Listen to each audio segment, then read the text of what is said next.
Lieutenant Cassandra Blackwood had never seen anything quite like the Etherian detention facility. Crystal spires stretched toward an eternal twilight sky, their surfaces reflecting the soft purple glow of twin moons. She stood straight-backed in her prison uniform, refusing to show weakness before the guards who led her through corridors of living metal. The Etherians, with their silvery skin and eyes that held the colors of nebulae, had expected her to break during the initial interrogations. Instead, she had met their questions with measured silence, her dark eyes revealing nothing of the secrets they sought about Earth's new quantum defense system. "The prince will see you now," announced her escort, a towering Etherian named Varus. His tone carried a note of pity that made Cassandra's jaw clench. She had heard whispers about Prince Theron's methods of extraction, his ability to draw truth from the most hardened prisoners through a combination of psychic prowess and calculated manipulation. The interrogation chamber was unlike any she had imagined. Instead of harsh lights and cold steel, she found herself in what appeared to be a study. Bookshelves lined with ancient tomes reached toward a ceiling painted with constellations. A holographic fire cast warm light across comfortable furnishings. Prince Theron stood by a window that looked out over the capital city of Luminara. He turned as she entered, and Cassandra felt her breath catch. He was younger than she expected, his features sharp but not cruel, his silver hair falling in waves past his shoulders. Most striking were his eyes, pools of swirling gold that seemed to hold entire galaxies. "Lieutenant Blackwood," he said, his voice carrying the musical lilt common to his species.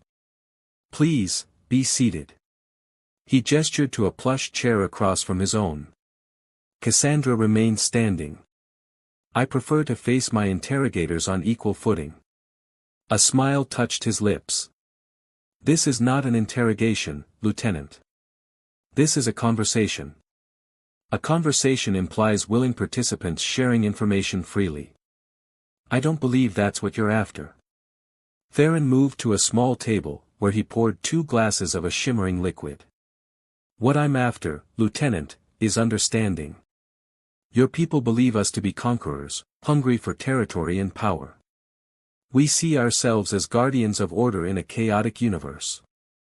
"Guardians don't imprison those they protect," Cassandra countered. He offered her one of the glasses. When she didn't take it, he set it on a small table beside her. "Sometimes protection requires difficult choices. Your quantum defense system, it's not just a shield, is it? We've detected energy signatures that suggest something far more devastating." Cassandra kept her expression neutral, but her mind raced. How had they detected the weapon's signature? The testing had been conducted in the deepest reaches of the solar system, far from any known monitoring stations. "I'm not authorized to discuss military technology," she replied. Theron took a sip from his glass. "No, you're not. But you are authorized to think, to question, to wonder if the path we're both on leads anywhere but to mutual destruction." Something in his tone made her look more closely at him. There was a weariness in his bearing that hadn't been visible at first glance, a shadow behind the golden light of his eyes. "Why am I really here, Your Highness? Surely you have more efficient means of extracting information than philosophical discussions." He set down his glass and approached her slowly. "You're here, Lieutenant Blackwood, because you're different. In all our surveillance of Earth's military leadership, you stood out. Not for your tactical brilliance, though that's considerable. Not for your combat record, though that's impressive. You stood out because you still ask why." Cassandra felt a chill run down her spine. "You've been watching us. We've been watching everyone. It's what Guardians do." He stopped a few feet from her. "But few have watched back with such clarity. Your reports, the ones you thought were buried in bureaucracy, you questioned the escalation of forces on both sides. You saw patterns that others ignored." She fought to keep her voice steady. "If you're trying to turn me against my own people, you're wasting your time." "No," he said softly. "I'm trying to save both our peoples from a war that neither truly wants." He reached into his robes and withdrew a small crystal. Within it, images swirled, cities burning, ships exploding in silence, entire worlds reduced to ash. This is what I see when I sleep, Lieutenant. The future that awaits us if we continue down this path. Visions? You expect me to trust prophecies? I expect you to trust your own judgment. The same judgment that led you to write those reports, to question orders that pushed us closer to conflict. He held out the crystal. Take it. See for yourself. Cassandra stared at the offered crystal, her training warring with her curiosity. Everything she knew about the Etherians told her this was a trap, another form of manipulation. But something in Theron's eyes spoke of a desperation she recognized, the same she had felt writing those reports, watching the machinery of war grind forward. If I take it, she said carefully, what do you expect in return? Nothing you don't choose to give freely. This isn't about extraction anymore, Lieutenant. This is about prevention. Her hand moved before she could stop it, fingers closing around the cool surface of the crystal. As images began to flow into her mind, she realized this was either the biggest mistake of her life, or the first step towards something neither of them had dared to hope for. The guards outside the chamber exchanged worried glances as silence stretched into hours. Inside, two individuals from warring species began the delicate work of unraveling years of misunderstanding, one careful word at a time. The news spread through the crystalline corridors of the Etherian detention facility like ripples in still water. For 3 days, Lieutenant Cassandra Blackwood had been transferred from her cell to Prince Theron's private study, and for 3 days, the usual protocols of interrogation remained conspicuously absent. Advisor Lyra Nimbuth stood before the High Council, her iridescent robes catching the light of the setting suns. My lords, this unprecedented approach risks everything we've built. The human prisoner holds vital intelligence about Earth's quantum weapons. Yet Prince Theron spends hours in conversation with her, sharing classified information about our own civilization. The council chambers hummed with murmured concerns. But in her private quarters, Cassandra was experiencing a different kind of revelation. She sat cross-legged on the floor of her upgraded cell, now more of a modest apartment, studying the historical texts Theron had provided. The crystal he had given her lay on a nearby table, its surface occasionally flickering with new visions. Your people achieved faster-than-light travel 3 centuries before us, she mused as Theron entered the room. But you didn't immediately use it for expansion. He settled into a chair nearby, his usual formal posture relaxing slightly. We had seen too many civilizations destroy themselves in the rush to claim new worlds. We chose to grow slowly, to learn from each system we encountered. Until Earth, Cassandra said, marking her place in the text. What changed? Theron's expression darkened. Fear. When our long-range sensors detected your quantum experiments, many believed we were witnessing the birth of another collapsed civilization. Collapse? He reached for the crystal, and new images formed within, vast armadas of ships, worlds cracking apart, entire solar systems vanishing into artificial singularities. 5,000 years ago, the Meridian Empire achieved similar technological breakthroughs. They believed they could control the fundamental forces of reality. Instead, they triggered a cascade of failures that nearly destroyed this arm of the galaxy. Cassandra felt a chill as she recognized elements of Earth's quantum defense system in the ancient scenes. Our scientists believe they've accounted for all the variables. As did the Meridians. Theron's voice carried no judgment, only concern. That's why we intervened. Not to conquer, but to prevent history from repeating itself. By forcing your protection on us, she challenged, though her tone had lost its earlier hostility. By trying to guide humanity away from paths we've seen lead to destruction. He paused, studying her. But I'm beginning to wonder if we chose the wrong approach. Their conversation was interrupted by a sharp knock. Commander Varus entered, his expression grave. Your Highness, forgive the intrusion. There's been an incident at the Earth border. Our patrol detected unusual quantum signatures. When they approached to investigate, Theron stood. Show me. A holographic display materialized between them. Cassandra watched as an Etherian patrol vessel approached what appeared to be a research station. Suddenly, space itself seemed to twist, and the patrol ship vanished. "No," she whispered, recognizing the effect. "They weren't supposed to be operational yet. You know what this is?" Theron's voice was tight. She nodded slowly. "Project Wardancer. It was theoretical when I was captured, a quantum displacement field that could remove threats by shifting them into parallel spacetime." "Removing them to where?" Varus demanded. "We don't know," she admitted. The calculations suggested multiple possibilities, but the targeting was unstable. That's why it wasn't approved for deployment. Theron's golden eyes met hers. "Someone approved it anyway." "The War Hawks in command," she said, pieces falling into place. "They must have pushed it through after my capture, using the incident as justification." She stood, facing Theron directly. "I can help. I know the system's architecture, its weaknesses. But I need you to trust me with more than historical texts." "Your Highness," Varus protested, "she's still a prisoner. This could be an elaborate deception." "No," Theron said quietly. "It's an opportunity." He turned to Cassandra. "If I grant you access to our quantum laboratories, what would you need?" "Access to your censored data from the incident." "And?" She hesitated, then pressed on, "I need to send a message to Earth, to someone I trust in the science division. Someone who might help us prevent this from escalating further." Varus bristled. "Absolutely not. The Council would never." "The Council is not here," Theron interrupted. "And we don't have time for bureaucracy." Lieutenant Blackwood could have concealed her knowledge of Project Wardancer. Instead, she's offering to help prevent its misuse. "Because she knows its danger better than anyone," Cassandra added. "I've seen what happens in your visions, Commander Varus. I've also seen what happens in my nightmares since working on the project.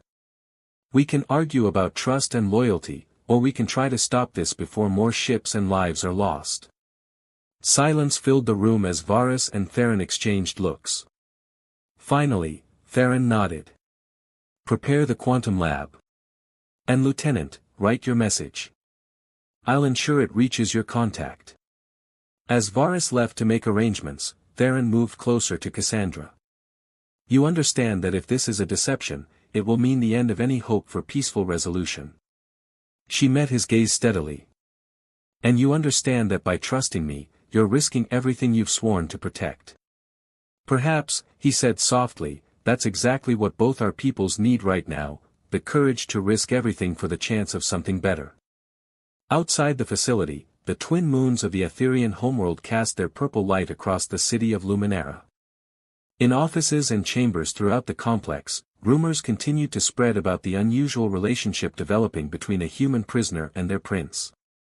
But in that moment, standing in her quarters with the weight of two civilizations' futures hanging in the balance, Cassandra Blackwood felt something she hadn't experienced since her capture: hope.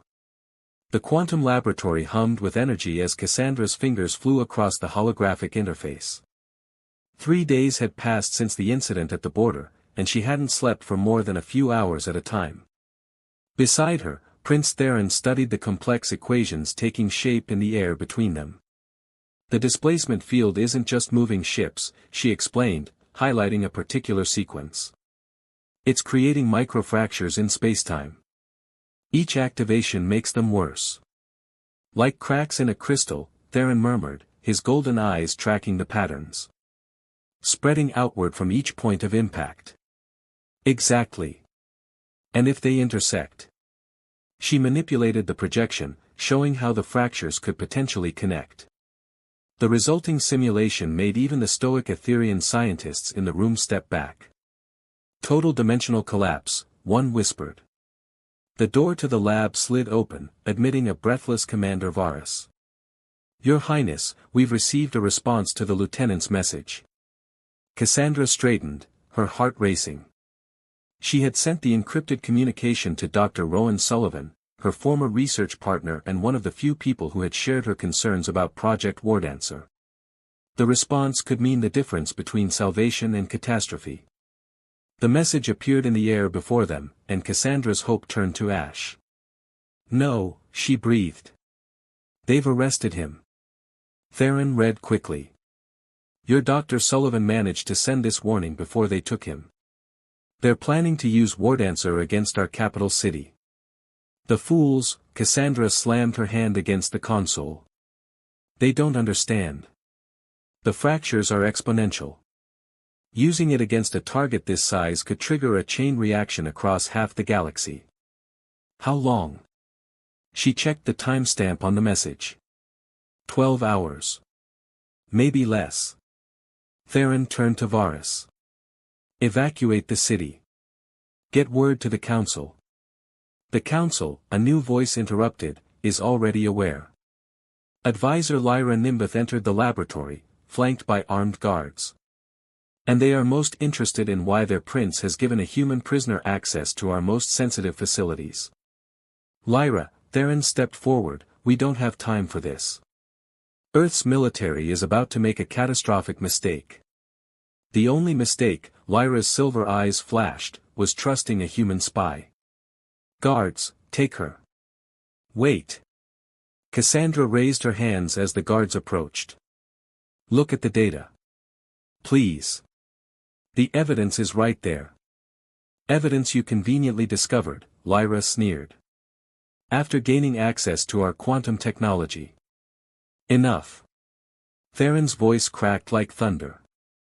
The guards froze, unused to hearing such authority from the usually diplomatic prince.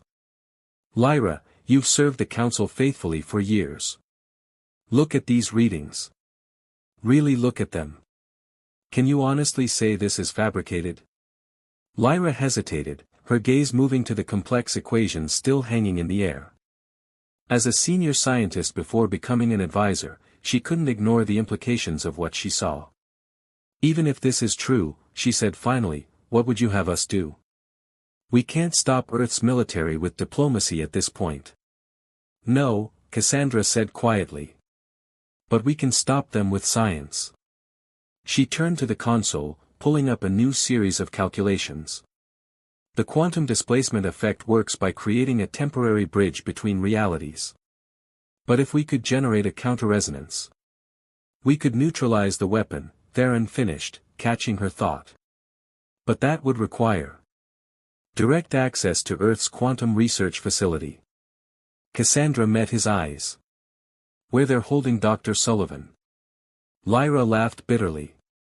"You can't be serious. You're suggesting we mount a rescue mission to Earth, infiltrate a military installation, and modify their superweapon? It's suicide." "It's our only option," Theron replied. He turned to Varus. "How quickly can you assemble a stealth team?" The commander straightened. 20 minutes, Your Highness." "But the council?" "Will have my head for this, yes." Theron's smile was grim. "Fortunately, they'll have to catch me first." He faced Lyra. "You can either help us save both our worlds, or you can wait here and hope the dimensional collapse is quick when it comes." The advisor's face went through a complex series of emotions before settling into resigned determination. "The council will need to be distracted while you're gone. I can arrange that, at least." "Thank you." Theron turned to Cassandra. "I hope your trust in Dr. Sullivan is well placed." "It is," she assured him. "But Theron, you can't come with us. You're the prince. If something goes wrong..." "If something goes wrong, titles won't matter much anyway." His hand found hers, squeezing gently. "Besides, I've seen too many futures where we fail because we tried to face this separately. Whatever happens, we face it together." The next few hours passed in a blur of preparation. Cassandra found herself fitted with Etherian stealth armor, its living metal adjusting to her human form. Theron's team, 5 of Varus's most trusted operators, were briefed on the layout of Earth's quantum facility, which Cassandra knew intimately. As they boarded the sleek infiltration vessel, Lyra approached one last time. Your Highness, while you're gone, some of us will begin evacuating the young and elderly through the deep space corridors, just in case. Theron nodded. A wise precaution. Though with luck, it won't be necessary. Luck, Lyra's smile was sad, has rarely been a factor in affairs of state. But perhaps it's time we tried something new. She pressed a small crystal into his hand. A gift from the archives. If your human friend's calculations are correct, this might help stabilize the counter-resonance. As their ship lifted off into the purple twilight of Luminara, Cassandra watched the crystalline spires recede below them. You're risking everything, she said softly to Theron. Your position, your people's trust. Some things, he replied, his golden eyes fixed on the stars ahead, are worth the risk. The infiltration vessel slipped into quantum space, carrying its unlikely crew toward either salvation or doom. Behind them, the twin moons of the Etherian homeworld cast their light on a city preparing for either evacuation or celebration, while ahead, Earth's military prepared to unleash a force they couldn't possibly control. And in between, a human lieutenant and an alien prince raced against time, their hands still joined, defying protocol, tradition, and the very laws of reality itself. Earth's quantum research facility rose from the Nevada desert like a modern fortress, its dark walls absorbing starlight. Inside, Dr. Rowan Sullivan paced his holding cell, muscles tense from days of interrogation. They wanted to know why he had tried to warn the Etherians, but he kept silent, knowing the greater danger that awaited. The first sign that something was wrong came when the quantum sensors flickered. Then the lights dimmed, and in that moment of darkness, the wall of his cell simply disappeared. Rowan. Cassandra stood in the opening, her form barely visible in strange, shifting armor. We don't have much time. He blinked, taking in the sight of his former colleague leading what appeared to be a team of Etherians. Cass. They said you were their prisoner. Things changed. The weapon, they're planning to use it tonight? Yes. The targeting systems are already locked on their capital. He hurried to join them. I tried to corrupt the targeting data, but... Movement ahead, one of the Etherian operators whispered. Security team, 12 signatures. Prince Theron stepped forward, his golden eyes gleaming in the dim light. Lieutenant, Dr. Sullivan, go with Varus to the control center. We'll handle the security teams. Cassandra caught his arm. Theron. I'll be right behind you. His fingers brushed her cheek. Someone has to make sure they don't raise the alarm too soon. They split up, Cassandra leading Rowan through familiar corridors made strange by emergency lighting. Behind them, they heard the subtle sounds of Theron's team engaging the security forces, not with violence, but with some kind of neural disruption that left guards unconscious but unharmed. The control center doors loomed before them. The encryption changed last week, Rowan warned. Cassandra smiled grimly. Good thing we brought an expert. She nodded to Varus, who pressed an Etherian crystal against the security panel. The doors slid open silently. Inside, technicians looked up in surprise. Before they could react, Varus activated another device that filled the room with a soft hum. One by one, the humans slumped over their consoles, sleeping.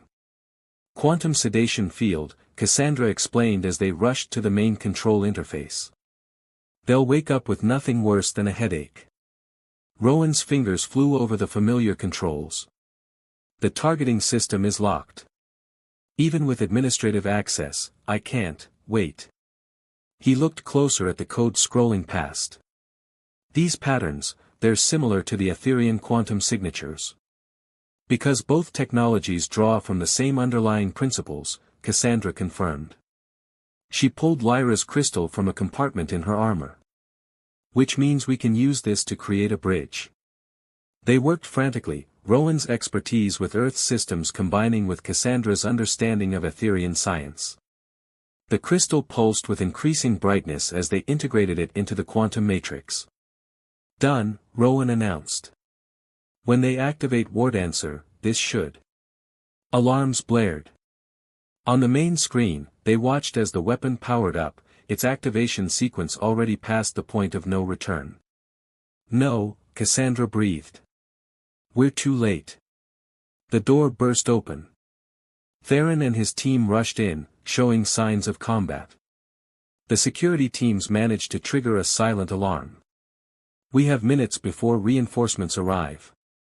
"The weapon's already charging," Cassandra told him. "We can't stop it." "No," Theron agreed, moving to her side. "But we can redirect it." His hands joined hers on the console. "The crystal, it's not just for creating a counter-resonance. It's from our archives, designed to channel quantum energy." Understanding dawned in Cassandra's eyes. "If we route the displacement field through it, we can create a controlled breach," Rowan finished. "But the power involved, it would destroy the crystal, maybe the entire facility. And give everyone a chance to evacuate both worlds," Theron added. "Better than the alternative." Cassandra met his gaze. In his golden eyes, she saw the same determination she felt. Together, they began the delicate process of modifying the crystal's quantum structure, even as the weapon's energy levels approached critical mass. The facility shook. Warning lights flashed across every screen. In the distance, they heard the sound of approaching helicopters. "My prince," Varus called urgently, "we must leave now." "Go," Theron ordered. "Get Dr. Sullivan to safety. The lieutenant and I will finish this." The commander hesitated only a moment before leading his team and Rowan toward their extraction point. Outside, the desert night was coming alive with activity as Earth's military converged on the facility. In the control center, Cassandra and Theron worked in perfect synchronization. The crystal began to sing, a high, clear note that rose above the chaos of alarms and approaching forces. "Ready?" she asked. He took her hand. Together, they activated the final sequence just as the facility doors burst open. The crystal flared with impossible brightness, and reality itself seemed to hold its breath. Then everything changed. The quantum detonation changed everything and nothing. When the light faded and reality reasserted itself, the facility stood empty, its personnel evacuated, its weapon systems burned out. But in the process, something extraordinary had happened. The crystal's destruction had torn a permanent hole in the barriers between Earth and Etherean space, creating a stable bridge between the two civilizations. 3 months later, Cassandra stood in the newly constructed Quantum Exchange Center, a neutral facility built around the breach. Through its transparent walls, she could see both Earth's desert landscape and the crystal spires of Luminara, existing simultaneously in the same space. "The latest readings are promising," Rowan reported, reviewing data on a hybrid console that merged Earth and Etherean technology. "The breach is actually helping to heal the microfractures from the earlier Wardancer tests. It's like, the universe is repairing itself." "With some help," Theron added, entering the room. He looked different now, less formal, though no less regal. The events at the facility had changed him too, showing him a path between duty and freedom. The High Council had been furious at first, but the success of their desperate gambit had opened new possibilities. Instead of war, the two civilizations found themselves forced into cooperation, working together to understand and maintain the quantum breach that now linked their worlds. "The exchange program starts next week," Cassandra said, watching a group of human and Etherean scientists working together in the laboratory below. 20 Earth researchers will begin studying at the Luminara Academy, and 20 Etherean scholars will join our universities. "And what about you, Lieutenant?" Theron asked softly. "Have you decided?" She turned to face him, a smile playing at her lips. "I'm not a lieutenant anymore. After everything that happened, I needed a change. We all did." He moved closer, his golden eyes reflecting the light of two worlds. "The Council has asked me to lead the new joint scientific initiative. They feel my unique perspective on human Etherean cooperation makes me ideal for the role." "And does this role come with restrictions on personal relationships?" Cassandra asked, her heart beating faster. Actually, his smile matched hers, they were surprisingly progressive on that point. Something about not wanting to risk another incident of protocol-breaking defiance. Rowan cleared his throat. I should go check on the, quantum harmonics. In the other room. Far away. He made a hasty exit, leaving them alone. I've been thinking, Theron said, taking her hand, about all the futures I saw in those visions. War, destruction, endless conflict. But there was one possibility I never saw, one future I couldn't predict. This one, Cassandra finished. Because it required both of us to choose it. He nodded. The archives speak of quantum entanglement, particles that, once connected, remain linked no matter how far apart they are. But they never mentioned it could happen to people too. Are you saying we're quantum entangled? She laughed softly. That's quite a romantic line, Your Highness. I'm saying, he drew her closer, that some connections transcend the normal laws of reality. Like a human and an Etherian choosing to trust each other when everything said they shouldn't. Like two people from different worlds deciding that understanding was more powerful than fear. Outside, the twin suns of Earth and Luminara cast their light through the quantum breach, creating patterns that had never existed before in either world. Below, scientists of both species worked together, learning from each other, building something new from the ashes of what might have been war. So, Theron's voice was soft against her ear, what future shall we choose next? Cassandra's answer was to pull him into a kiss that ignored every protocol, defied every tradition, and felt exactly right. Around them, the quantum breach hummed with possibilities, a testament to the power of two people who dared to imagine a different path. In the years that followed, the story would be told many times, how a prisoner and a prince saved two worlds by breaking all the rules. How trust proved stronger than weapons, and understanding more powerful than fear. But perhaps most importantly, it would be remembered as proof that the greatest breakthroughs come not from force or conquest, but from the simple courage to reach across the void and take someone's hand. The quantum breach remained, a gateway between worlds, a symbol of what could be achieved when ancient enemies became allies, when fear gave way to hope, and when love proved stronger than the very laws of physics themselves. And somewhere in the space between worlds, a human woman and an Etherian prince continued to write their own story, one choice at a time, proving that sometimes the most powerful force in the universe is simply the decision to trust in possibility.